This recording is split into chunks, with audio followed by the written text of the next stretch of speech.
Olá, sociedade de consumo pop, estamos de volta, tá liberado almoçar e vamos falar sobre esse caso, o caso Léo Lins, que é espinhoso, é polêmico, é muita informação, é muita coisa que está acontecendo, então eu peço a você que está assistindo, quer saber a minha opinião, atenção agora, preste bem atenção no que eu vou falar, porque eu não quero ser mal interpretado de forma alguma nos meus pontos aqui, mas eu vou dar minha opinião sobre o caso. O Léo Lins foi condenado a mais de 8 anos de prisão e a quase 2 milhões de reais em multas e reparações. E a internet explodiu como uma afronta à liberdade de expressão e ao direito do comediante de exercer o seu papel. O Léo Lins estava com um espetáculo chamado Perturbador, ou seja, o nome já indicava que você ia assistir, e esse espetáculo continha piadas muito pesadas, envolvendo racismo, envolvendo capacitismo, envolvendo outros ismos, e que acabou saindo, expandindo-se além dos limites do teatro, das pessoas que concordaram em assistir, concordaram em receber aquele conteúdo, e foi espalhado pelas redes sociais, até pelo próprio autor das piadas. Primeiramente, existe um conceito em comédia que é o punch-up e o punch-down. O que é o punch-up? Quando você bate em estrutura de poder. Quando você critica, quando você ataca estruturas que estão no status quo, estão no poder. E isso gera uma reação do poder negativa de cima para baixo. Mas quem não está no poder se identifica com aquela comédia. É a comédia do bobo da corte brigando com o rei. É basicamente isso. O bobo da corte falando mal do rei, apontando os defeitos do rei. É o punch-up. O bobo da corte não vai fazer piada sobre os servos do rei. Fazer piada sobre os servos do rei é o punch-down. É o soco para baixo. É você fazer piada sobre esferas marginalizadas, perseguidas, e que já têm dificuldade de ter seus direitos garantidos. Então, esse modelo da comédia é muito importante a gente entender para começar a falar ainda. Punch-up e punch-down. Segunda coisa, stand-up. O stand-up ele tem um problema que o autor da piada é quem conta a piada. Então não tem um personagem envolvido. Não é o Adolf Lins que está contando a piada. É o Léo Lins que está contando a piada. E como ele está de cara limpa, com o microfone na mão, falando para a sociedade, aquilo ali é a opinião do Léo Lins que está sendo falada e expandida e distribuída pelas redes sociais. E o stand-up tem essa dificuldade. Antigamente você tinha um personagem. Por exemplo, Chico Anísio tinha o Justo Veríssimo. O Justo Veríssimo, ele podia falar as maiores barbaridades no nível que o Léo Lins fala. Mas, como era um personagem, era um político, aquilo virava um punch-up. Você criticava a demagogia dos políticos. Não é o comediante falando por ele mesmo, um texto que ele escreveu. Então, essa percepção do que é personagem e que não é personagem é complicada no stand-up. Inclusive, a defesa do Léo Lins, você lendo sobre o caso, colocou essa questão. Aquilo ali é um personagem. E eu acredito que seja um personagem. Eu acredito que o Léo Lins, pessoalmente, é um cara tranquilo, comum, normal, é um comediante. E que ele trabalha nesse nicho marginal, desviante, de afrontar as regras do que é justo, do que é bom gosto, do que é aceitável, do que é tolerável. E ele trabalha nessa esfera marginal, nessa esfera perigosa, nessa esfera agressiva, violenta, perturbadora. Por iniciativa própria. Léo Lins sabe o que está fazendo, ele sabe exatamente onde ele está. Ele sabe exatamente onde ele quer chegar. Ele sabe exatamente que esse é o diferencial dele. Logo, não é uma vítima. Falou, eu só queria contar uma piada. Não é. Ele quer perturbar, ele quer alfinetar, ele quer fazer que a sociedade reaja de alguma forma ao que ele está fazendo.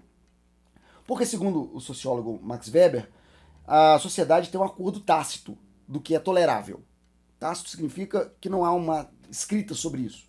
É o bom gosto. É o que as pessoas aguentam ouvir. É o limite do humor. por assim dizer. E o que o Léo Lins faz é romper essa linha do bom senso, que é simbólica, atrás de uma reação. E quando o Léo Lins faz isso, ele está dando punch-up. De certa maneira, ao dar o punch-down, ele está dando um punch-up.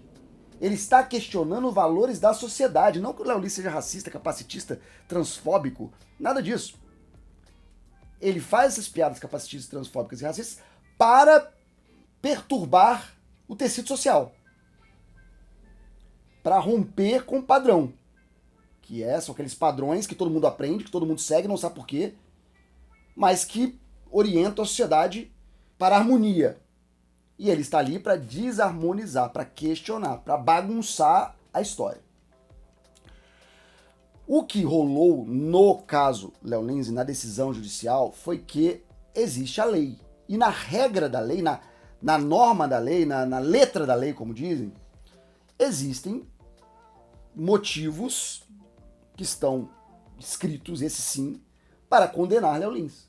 Então, a revolta simbólica, a rebelião simbólica de Léo Lins sobre o que é considerado tolerável, ela não passa pelo rito da lei, ela passa só pelo rito da arte.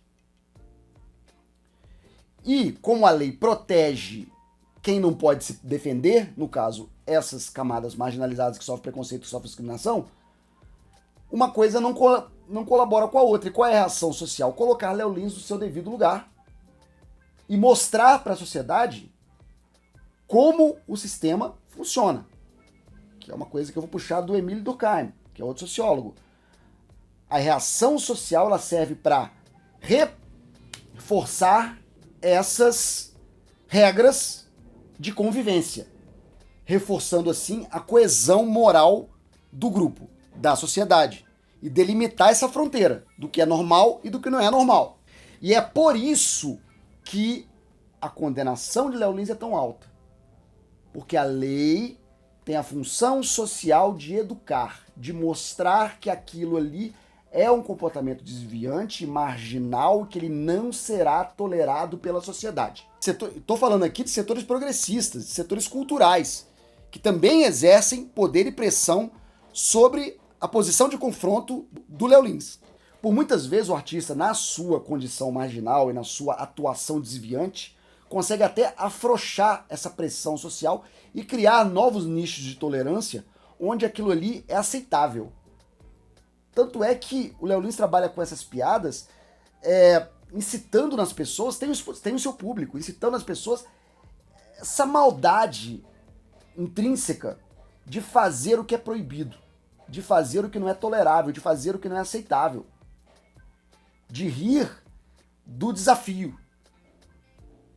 E aí que essa pena é alta, de 8 anos, e a multa é gigante, quase 2 milhões de reais, para isso, para colocar Léo Lins de volta no campo da regulação social, que é a coisa bem Foucault, vigiar e punir. Coloca ele de volta no trilho. Não pode sair daqui, ó. O limite do humor é esse aqui. Se sair, dançou. Vai pagar multa, vai ganhar prisão, se não voltar para o meio. Foucault que diz que a fala é regulada socialmente e que a liberdade de expressão é sempre atravessada pelo poder. Sempre que a liberdade de expressão é exercida integralmente, existe uma reação do poder a ela. E delimitar essa fronteira do que é normal e do que não é normal. Agora, é muito importante a gente lembrar uma coisa. Léo Lins não está preso, Léo Lins não está na penitenciária nesse momento, começando a cumprir seus 8 anos de prisão, em regime fechado. E nem já teve seus bens confiscados para pagar a multa. Foi uma decisão ainda em primeira instância, cabe recurso, e cabe recurso do recurso, pode ser modificada, vai ser discutida, e eu acho que a sentença de Léo Lins ela é muito mais simbólica do que ela é uma decisão praticável. Léo Lins não vai ficar nem um dia na cadeia. Não vai ficar nem um dia na prisão, nem para dar um susto. Vai recorrer em liberdade, no final vai pagar umas cestas básicas, vai visitar orfanato, vai visitar a ACD, vai fazer uma doação, que não vai ser de 2 milhões de dólares, e aí, vida que segue. E vai continuar fazendo o seu humor, vai continuar fazendo a sua pauta, porque a censura não é prévia. A liberdade de expressão, ela dá direito a todo mundo a se exprimir do jeito que quiser, guardadas as reações de setores de poder. Vai continuar sendo essa figura marginalizada, essa figura dissonante, essa figura desviante, que ele construiu para si mesmo. E que ele tem consciência de que construiu para si mesmo. Aí entram os comediantes todos, Danilo Gentili, Rafinha Bastos, vai todo mundo defender o espírito de corpo do comediante. Mas é muito importante colocar duas coisas aqui. Essa pena é absurda, essa pena não vai ser cumprida, integralmente, mesmo. Não vai ter um mandato de prisão preventiva. Ele vai dar uma descansada, vai dar uma tranquilizada, daqui a pouco volta. E aí volta com a polêmica toda de novo. Porque essa é a forma que Léo Lins adquire o seu capital cultural. Rompendo regras do bom senso, do tolerável, para um público que se sente pressionado por essas regras. Eu estou aqui fazendo um juízo de valor dessas regras e de que elas devem existir e que camadas marginalizadas precisam ser preservadas e protegidas e que esse tipo de piada pode gerar racismos e preconceitos reais e fora do campo do humor.